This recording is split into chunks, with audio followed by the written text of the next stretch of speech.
So it's closing time. You've had the property under contract, and you've gotten through your inspections. Everything's good. Your contractor got his budget back to you. You're golden. Your numbers were accurate, and it's still a deal for you. So a couple different ways that we've purchased properties, and this can go on the front end as well as talking to different people, figuring out what you're going to do.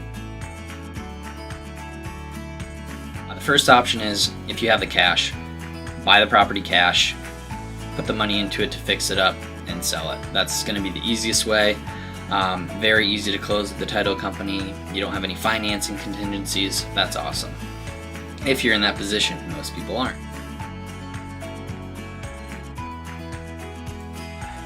One thing that we've done in the past is utilize a hard money lender to basically bring usually 90% of the cost. So they'll do 90% of the purchase price of the property and usually 90 to 100% of the renovation budget. So for a $100,000 property with a $50,000 rehab budget, you're looking at $10,000 as a down payment plus some points and fees to close, and then just enough money to get the rehab started so that you can start initiating draw requests based on the work that your contractor has completed.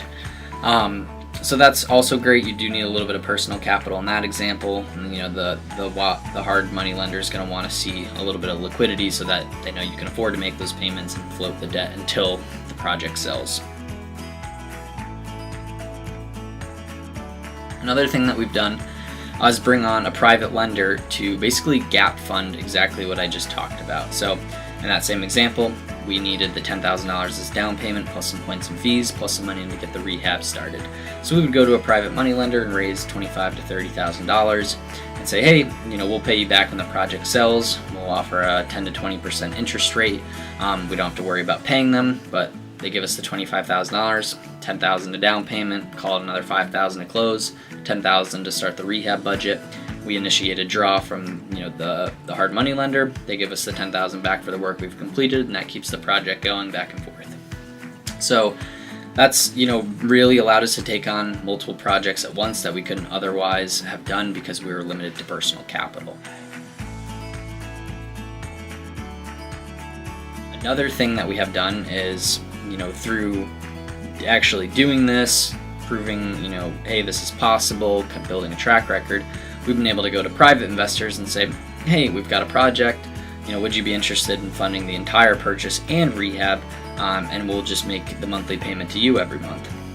And so that's really almost an equivalent of cash because of the ease of it, although you're obviously paying interest to someone.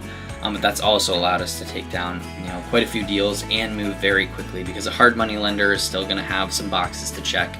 And if you have a good relationship with a private lender or even a line of credit, you're going to be able to execute very fast and move that capital around. So those are all ways that we've structured our flips in the past, and there's no reason that you can't do the same, whether you have tons of money and you can buy it cash, or you have no money and you need to bring in a partner or an investor in a second unsecured position.